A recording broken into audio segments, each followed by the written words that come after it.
So, equality of arms, impartiality, and procedural abuse in family courts, where law fails and power takes over. Welcome to Silent Screams Loud Strength. This is Unmasking Justice series. You are allowed to speak until what you say begins to matter. So good day and welcome again. This is not a general discussion. This is a legal and structural examination of fairness, what it is supposed to be, how it is defined in law, and how it can break down in practice. Today we are going deeper than surface critique. We are addressing equality of arms, judicial impartiality, procedural advantage as strategy, disclosure failure, and the gap between law and court culture. Because when these elements disconnect, you do not just have an unfair outcome. You get distorted justice.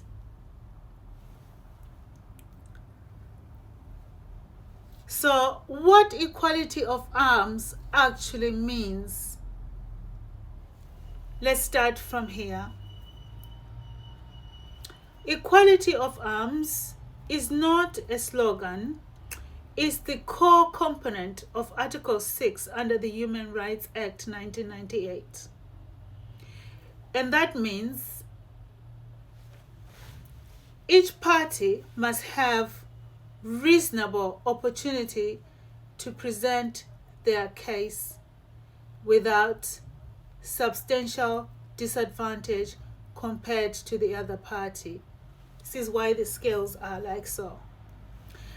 Now that sounds simple in principle, but in practice it is deeply complex, because equality of arms is not about identical resources, identical representation.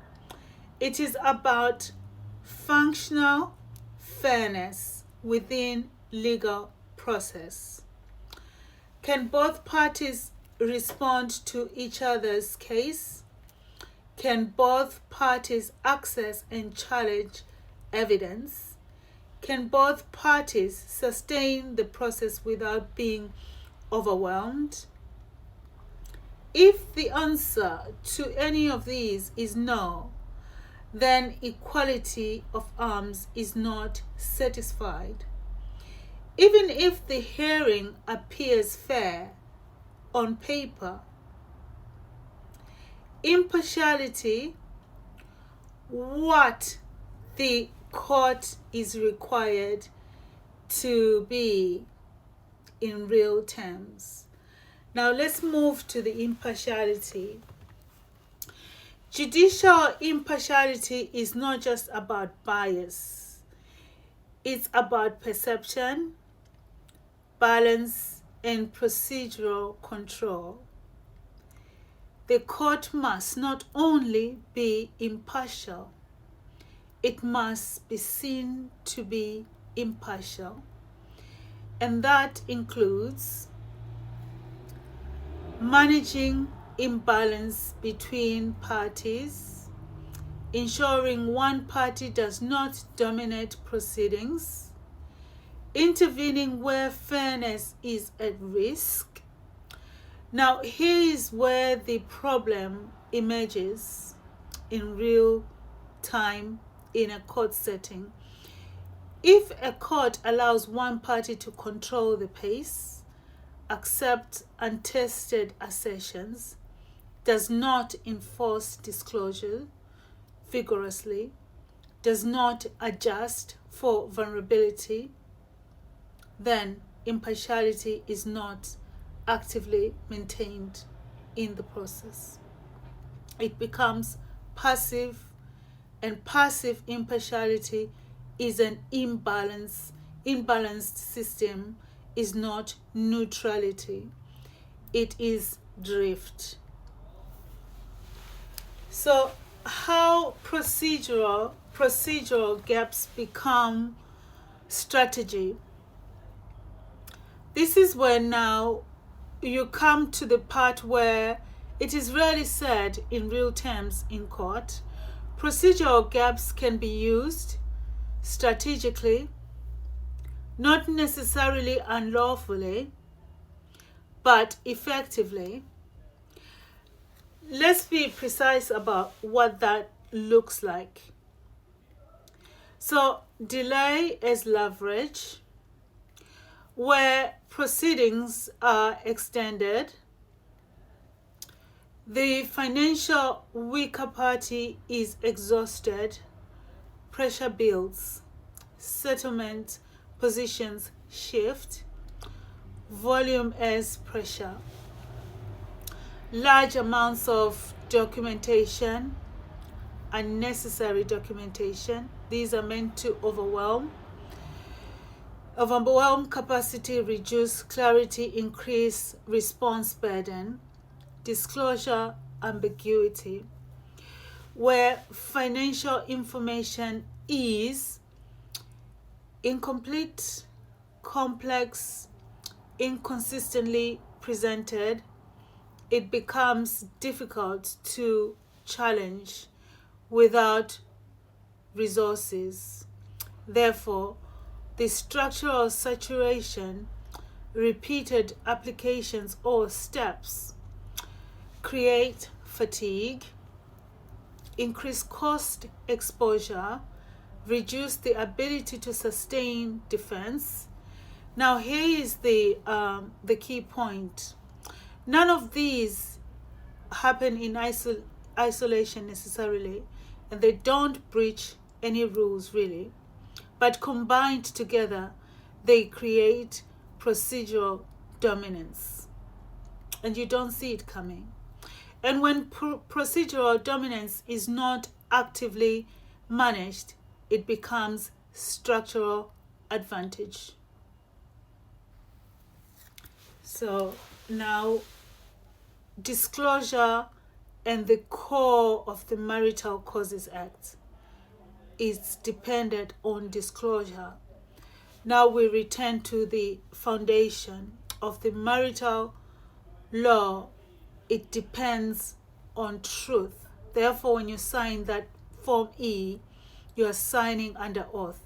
Under the Marital Causes Act, practically Section 25, the court must evaluate resources, needs, standards of living, contributions. But that only works if disclosure is complete, accurate, and tested. If it is not, then the entire balancing exercise collapses, because the court is no longer weighing facts. It is weighing narratives, drama, unreliable information, and that is where outcomes become vulnerable to distortion. So, the gap, the law versus the court. The law versus the court culture. In court, now, let's address this most important issue actually. The gap between law and culture is the Macpherson report analyzes and establishes that systems can fail not only through intent, but they can fail through patterns, assumptions, operational habits, institutional culture. So apply that here. Let's apply that here. The law says protect vulnerability, enforce disclosure, ensure fairness.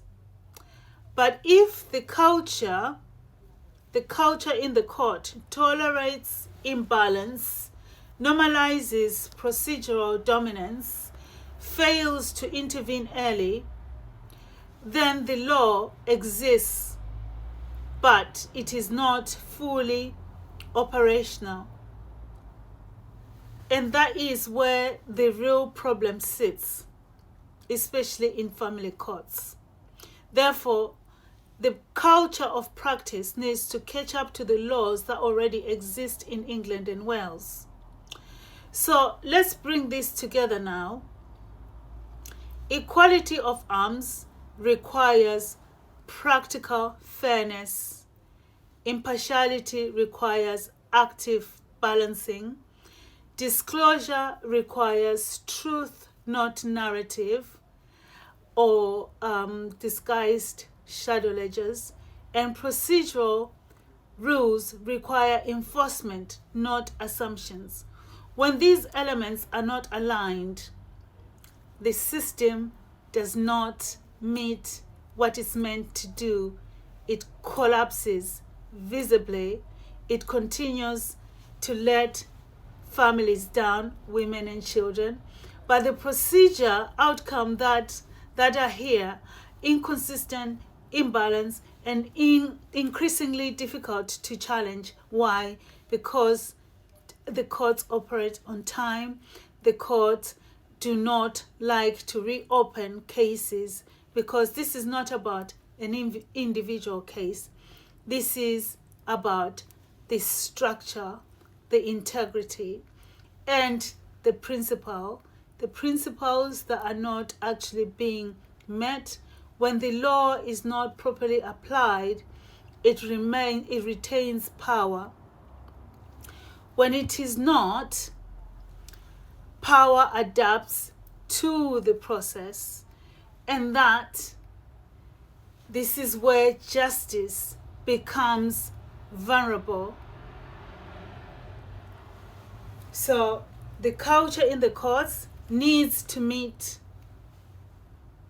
the laws in England and Wales, and equality of arms in UK family courts, fairness, procedural abuse, law disclosure failure should not continue to happen, because all the laws are there and they are here to serve and protect everyone.